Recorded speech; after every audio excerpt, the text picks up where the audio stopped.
क्या शिव तांडव स्तोत्रम वाल्मीकि रामायण में है? वाल्मीकि रामायण के अनुसार जब रावण युद्ध में अपने भाई कुबेर को पराजित करके लंका को जा रहा था तो उस समय कैलाश पर्वत के ऊपर आकाश मार्ग में उसका पुष्पक विमान रुक गया। रावण सोचता है कि यह पुष्पक विमान मन की गति से चलने वाला है और यह विमान तो स्वामी के मन के अनुसार ही चलता है, तो क्या कारण है कि यह पुष्पक विमान इस पर्वत के आगे नहीं बढ़ रहा है? रावण यह सब सोच ही रहा था कि इतने में नंदी महाराज वहां पहुंच जाते हैं और रावण को देखकर वह उसे बताते हैं कि यह भगवान शंकर का निवास स्थान कैलाश पर्वत है। पूरे विश्व में कोई भी यक्ष, गंधर्व, राक्षस, मानव या देवता ऐसा नहीं है जो इस पर्वत को पार कर सके। इतना सुनते ही रावण क्रोध से आग बबूला हो उठता है और कहता है, कौन है वह शंकर जिसके कारण मेरे पुष्पक विमान की गति अवरुद्ध हो गई है?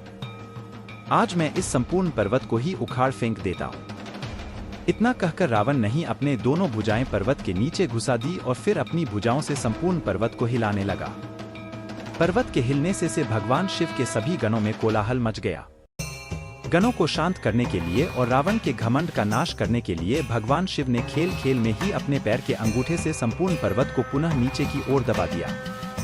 इससे रावण के हाथ पर्वत के नीचे दब गए और रावण बड़ी जोर जोर से चिल्लाने लगा। अपनी संपूर्ण शक्ति लगाने के बाद भी रावण अपने हाथों को पर्वत के नीचे से नहीं निकाल सका। तब रावण के मंत्रियों ने उसे बताया कि अब केवल भगवान शिव की आराधना करने से ही को इस समस्या से छुटकारा मिल सकता है। ऐसा सुनकर रावण सामवेद में वर्णित सभी मंत्रों द्वारा भगवान शिव की स्तुति करने लगा। अंततः भगवान ने उसकी स्तुति से प्रसन्न होकर उसे दर्शन दिए और उसको उसके दर्द से मुक्त कर दिया। उसके बाद भगवान ने रावण को वरदान दिया कि तुमने अपने इस भयानक चित्कार राव से तीनों लोगों को दग्ध कर दिया है, अतः तुम आज से रावण नाम से जाने जाओगे। रावण का अर्थ तीनों लोगों को रुलाने वाला। कृपया ध्यान दें, इस घटना से पहले रावण का नाम दशग्रीव था। यहाँ पर एक और ध्यान देने वाली एक और बात यह भी है कि संपूर्ण वाल्मीकि रामायण में रावण के लिए दशग्रीव का ही प्रयोग हुआ है, दशानन का नहीं।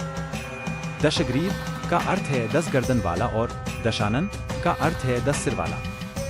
इसके बाद रावण ने वरदान में महादेव से चंद्रहास नामक तलवार भी मांग ली। इस पूरे घटनाक्रम में कहीं भी यह स्पष्ट नहीं होता है कि रावण ने शिव तांडव स्तोत्रम की रचना करी।